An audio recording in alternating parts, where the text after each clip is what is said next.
السلام علیکم میرے سننے والے تمام بھائیوں سے گزارش ہے کہ میرے اس چینل کو سبسکرائب کریں اور بیل آئیکن پریس کریں۔ اعوذ باللہ من الشیطان الرجیم، بسم اللہ الرحمن الرحیم۔ آج 22 فروری ایک ایسی ہستی کی وفات کا دن ہے، ایک ایسے بزرگ کی وفات کا دن ہے جو ہندوستان اور پاکستان کے اندر منایا گیا۔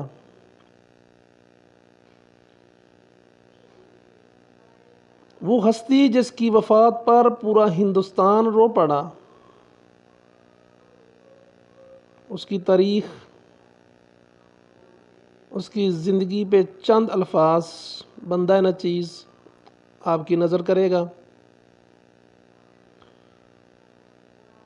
جو سننے والے تمام دوستوں سے گزارش ہے کہ میرے اس پیغام کو مکمل اور آخر تک سنیں اور اس بزرگ ہستی کے لیے خصوصی دعا بھی کریں۔ 22 فروری یوم وفات کی مناسبت سے مولانا ابو الکلام آزاد کا سفر آخرت ہدیہ ناظرین کیا جا رہا ہے۔ مولانا آزاد رحمۃ اللہ علیہ محض سیاستدان ہوتے تو ممکن تھا حالات سے سمجھوتا کر لیتے، لیکن شدید احساسات کے انسان تھے۔ اپنے دور کے سب سے بڑے ادیب، ایک عصری خطیب، ایک عظیم مفکر اور عالم متجر ان لوگوں میں سے نہیں تھے جو اپنے لیے سوچتے ہیں، وہ انسان کے مستقبل پر سوچتے تھے۔ انہیں غلام ہندوستان نے پیدا کیا اور آزاد ہندوستان کے لیے جی رہے تھے۔ ایک عمر آزادی کی جدوجہد میں بسر کی۔ جب ہندوستان آزاد ہوا تو اس کا نقشہ ان کی منشا کے مطابق نہ تھا۔ وہ دیکھ رہے تھے کہ ان کے سامنے خون کا ایک سمندر ہے اور وہ اس کے کنارے پر کھڑے ہیں۔ ان کا دل بیگانوں سے زیادہ یگانوں کے چرخوں سے مجروح تھا۔ انہیں مسلمانوں نے سالہ سال اپنی زبان درازیوں سے زخم لگائے اور ان تمام حادثوں کو اپنے دل پہ گزارتے رہے۔ آزادی کے بعد یہی سانچے 10 سال کی مسافت میں ان کے لیے جان لیوا ہو گئے۔ 12 فروری 1958 کو آل انڈیا ریڈیو نے خبر دی کہ مولانا آزاد علیل ہو گئے ہیں۔ اس رات کابینہ سے فارغ ہو کر غسل خانے میں گئے، یکا یک فالج نے حملہ کیا اور اس کا شکار ہو گئے۔ پنڈت جواہر لال نہرو اور رادھا کرشن فوراً پہنچے۔ ڈاکٹروں کی ڈار لگ گئی۔ مولانا بے ہوشی کے عالم میں تھے۔